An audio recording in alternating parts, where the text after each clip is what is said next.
کوئی ضروریات ہوتی ہیں. سب سے پہلی بات یہ کہ مسئلہ نماز کا نہیں، مسئلہ اہمیت کا ہے.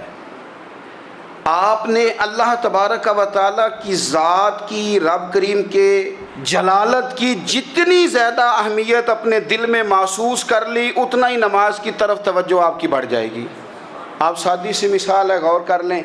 جتنا آپ اپنے استاد کو پروٹوکول دیتے ہیں، جتنی عزت کرتے ہیں، اتنا ہی وقت پہ آپ ان کے پاس پہنچ بھی جاتے ہیں. اگر آپ کے دل میں اہمیت نہیں ہے تو آپ ٹال دیں گے. اور جس استاد کی اہمیت ہے اس کے فون کی گھنٹی بجتے ہی فون بھی اٹھایا جائے گا، اور بات پوری مکمل بھی نہیں ہوگی تو کہا جائے گا جیسے آپ کہیں گے.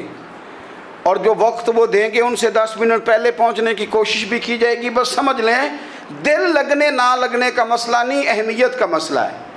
آپ جتنی اپنے مالک کی بارگاہ کی اہمیت سمجھ لیں گے، اتنا ہی وقت پہ مسجد آئیں گے، اتنا ہی شوق سے نماز پڑھیں گے. دوسری بات، نماز کے ترجمے پہ غور کریں. آپ یقین کریں اگر نماز کا ترجمہ ہمیں آ جائے نا تو ہمیں تو یوں لگے کہ ہم تو اپنے مالک کی بارگاہ میں عرض و معروض کرنے حاضر ہوئے ہیں. یہ سورہ فاتحہ ہی دیکھ لیں آپ.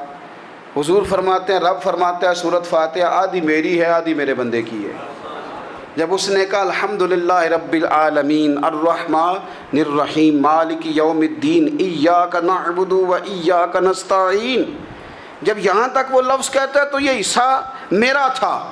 اس نے اپنے رب کی تعریف کی، اور جب کہا نا اس نے اہدنا الصراط المستقیم، اب بندے نے التجائیں شروع کر دی.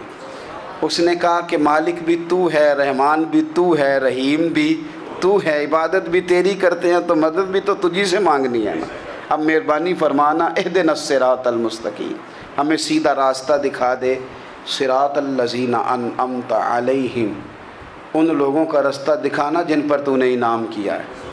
غیر المغضوب علیہم ولا الضالین، ان کے راستے پہ نہ چلانا جن پر تیرا غضب ہوا، جو گمراہ ہو گئے ان کے راستے. تو نماز میں جب ترجمے پر آپ کا غور ہوتا ہے تو آپ کا تو دل خود بخود لگ جاتا ہے، شوق بڑھ جاتا ہے آپ کا.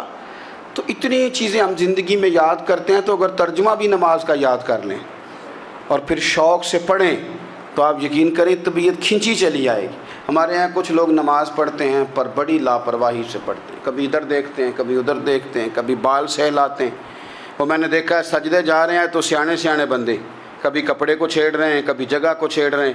میرے نبی کریم صلی اللہ تعالیٰ علیہ وسلم نے فرمایا ان لوگوں کا کیا حال ہے جو اپنی نماز میں نظریں آسمان کی طرف اٹھاتے ہیں، رکوع سے اٹھے تو اوپر دیکھنا شروع کر دیا، کیا حال ہے ان کا.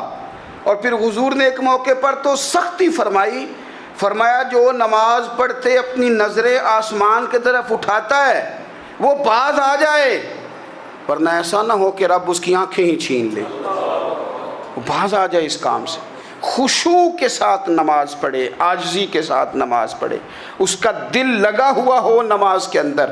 میرے نبی پاک صلی اللہ تعالیٰ علیہ وآلہ وسلم کے غلام حضرت انس بن مالک رضی اللہ تعالیٰ عنہ فرماتے ہیں کہ رسول پاک صلی اللہ علیہ وسلم نے مجھ سے فرمایا تھا کہ بیٹے نماز میں ادھر ادھر دیکھنے سے بچو، کیونکہ فرمایا نماز میں ادھر ادھر توجہ کرنا یہ بندے کو ہلاک کر دیتا ہے. ہلاکت ہے اس میں اگر تم نے ادھر ادھر توجہ کی. نماز تم مالک کی بارگاہ میں کھڑے ہو اور تم دیکھ ادھر ادھر رہے ہو. تو ایک تو نماز عاجزی کے ساتھ. پھر فرمایا والذین ہم عن اللغو معرضون، وہ لوگ جو فضول باتوں سے، لغویات سے اپنا منہ پھیر لیتے ہیں، فضولیات سے. ہمارے ہاں نا بہت سارے لوگ ایسے ہیں جو بلا وجہ ان چیزوں میں دلچسپی لیتے ہیں جو ان کے مطلب کی نہیں ہے.